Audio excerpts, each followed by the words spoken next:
বিশ্ব আগে কখনো দেখেনি।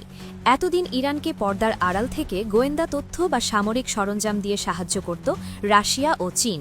কিন্তু এবার খেলার মোড় ঘুরে গেছে। আমেরিকা ও ইসরায়েলের চাপের মুখে ইরান যদি ব্যর্থ হয়, তবে তার প্রভাব যে মস্কো আর বেইজিংয়ের ওপরও পড়বে তা তারা খুব ভালোভাবেই বুঝেছে। তাই এবার আর কোনো লুকোছাপা নয়, প্রকাশ্যেই ইরানের পাশে ঢাল হয়ে দাঁড়িয়েছে এই দুই পরাশক্তি। সামরিক জায়েন্ট বিমানের টানা শিপমেন্টের পর এখন হরমুজ প্রণালীর নীল জলরাশিতে নিজেদের উপস্থিতি জানান দিচ্ছে চীন ও রাশিয়া। ইতিমধ্যে চীন সেখানে পাঠিয়েছে তাদের ভয়ঙ্কর দুটি ক্যারিয়ার কিলার নৌবহর, আর রাশিয়া পাঠিয়েছে দুটি পূর্ণাঙ্গ যুদ্ধ জাহাজ বহর। এর সঙ্গে যোগ হয়েছে উত্তর কোরিয়ার ব্যালিস্টিক মিসাইল সজ্জিত ফ্রিগেট ও ডেস্ট্রয়ার। এ যেন এক অসম যুদ্ধের প্রস্তুতি, যেখানে পশ্চিমারা একা নয়, তাদের প্রতিপক্ষ এক শক্তিশালী অক্ষশক্তি।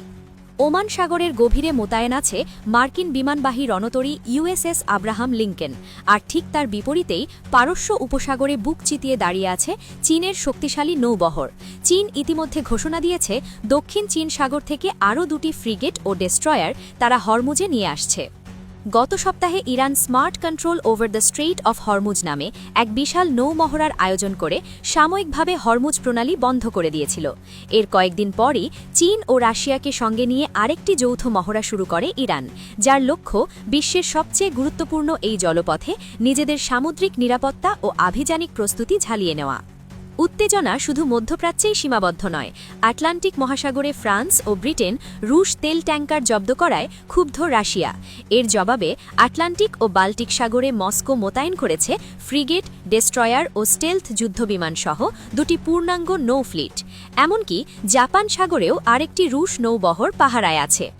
অন্যদিকে আফগানিস্তানের তালেবান মুখপাত্র জাবিউল্লাহ মুজাহিদ প্রকাশ্যে ঘোষণা দিয়েছেন, ইরানে মার্কিন হামলা হলে আফগান মুজাহিদরা অস্ত্র হাতে ইরানের হয়ে আমেরিকার বিরুদ্ধে লড়বে।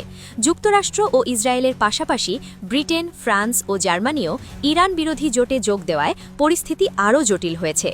সম্ভাব্য মার্কিন হামলা প্রতিরোধে ইরাকি জনগণ ও মিলিশিয়া বাহিনীগুলোও প্রস্তুত।